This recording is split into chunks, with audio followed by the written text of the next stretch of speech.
सात संगत जी, प्यार से कहना जी, धन निरंकार जी। आइए सात संगत जी, एक राजा की कथा सुनते हैं जिसे दूसरे ने खुश रहने का तरीका सिखाया। सात संगत जी, इस कथा का शीर्षक है राजा, नौकर और सलाहकार। आइए सात संगत जी, शुरू करते हैं। एक राजा था, उसके पास काफ़ी दौलत थी, फिर भी वह खुश नहीं रह पाता था। एक दिन आधी रात में उसकी आंख खुल गई। वह अपने महल में घूमने निकल पड़ा। महल के एक गलियारे में उसने किसी को गाते हुए सुना। पास जाकर देखा तो एक नौकर गाना गाते हुए महल की सफाई कर रहा था। वह बहुत खुश लग रहा था। राजा ने नौकर से पूछा, क्या तुम हमेशा ऐसे ही खुश रहते हो? नौकर बोला, जी हुजूर, मैं हमेशा खुश रहता हूँ। राजा ने सोचा, यह कैसे हो सकता है। उन्होंने नौकर से पूछा, तुम कैसे खुश रह लेते हो? तुम्हारे पास न दौलत है न शोहरत। नौकर बोला, मेरे घर में सब बहुत खुश रहते हैं। मैं जो भी कमा कर ले जाता हूँ, मेरी बीवी और बच्चे उसी से संतुष्ट रहते हैं। खुश रहने के लिए हमें सिर्फ एक दूसरे का साथ चाहिए। राजा को यह बात हजम नहीं हुई। उसने अपने सलाहकार को बुलाया और उसे सारी बातें सुनाई। सलाहकार बोला, हुजूर, वह अब तक कुछ कम दल का सदस्य नहीं बन पाया है। उसकी यह खुशी तभी तक रहेगी जब तक वह इस दल में शामिल नहीं हो जाता। राजा को समझ नहीं आया कि कुछ कम दल क्या है। सलाहकार बोला, आप मुझे 3 दिन का वक्त दीजिए, आप खुद समझ जाएंगे। सलाहकार के कहने पर अगले दिन राजा ने उस नौकर के दरवाजे पर सोने की 99 गिन्नियाँ रखवा दी। सुबह जब नौकर और उसके परिवार ने वे गिन्नियाँ देखी तो उनकी खुशी का ठिकाना न रहा। उन्होंने जल्दी से वे गिन्नियाँ घर के अंदर ले जाकर उन्हें गिनना शुरू कर दिया। कई बार गिनने के बाद भी उन्हें सिर्फ 99 गिन्नियाँ ही मिली।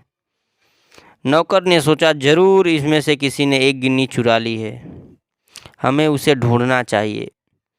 पूरा परिवार आसपास के लोगों को शक की नज़रों से देखने लगा। परिवार में भी आपसी मतभेद शुरू हो गए। जो नौकर रोज खुश रहता था वह अब गुस्से में रहने लगा। राजा उसके बर्ताव से हैरान हो गया। उन्होंने सलाहकार को बुलाकर नौकर के बदले मिजाज के बारे में बताया। सलाहकार बोला, हुजूर, अब नौकर कुछ कम दल का हिस्सा बन गया है।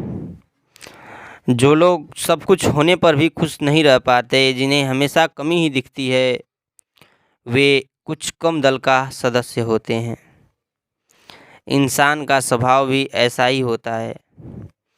हम कम में खुश रहते हैं, लेकिन हमें जैसे ही कुछ बड़ा मिल जाता है तब हमारी भूख बढ़ती जाती है। फिर हमें सब कुछ कम ही लगने लगता है। इससे राजा को खुशी पाने का तरीका समझ आ गया। साथ संगत जी, इस पूरी कहानी का तात्पर्य यही है कि हमें छोटी छोटी खुशियों में ही अपनी खुशियाँ तलाशनी चाहिए। साथ संगत जी, एक तरफ एक राजा होकर भी वह खुश नहीं रह पाता था और दूसरी तरफ एक नौकर जो कि अपने सीमित दायरों में रहकर भी, सीमित वेतन में भी रहकर भी खुशी महसूस करता था। साथ संगत जी, लेकिन ज्यों ही उसके पास माया रूपी धन उसके पास गया, उसकी भी खुशी गायब हो गई। साथ संगत जी, अपने जीवन में इस माया रूपी धन का प्रभाव न पड़ने दे। साथ संगत जी, ये माया सिर्फ अपने काम तक ही ठीक है, जितने से आपका काम हो जाए उतना सही है।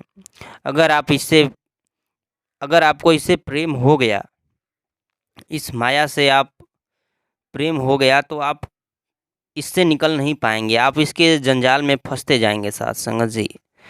तो खुश रहने का तरीका यही है कि अपने कम संसाधनों में खुश रहें, जो है उसी में खुश रहें साथ संगत जी। साथ संगत जी, प्यार से कहना जी, धन निरंकार जी।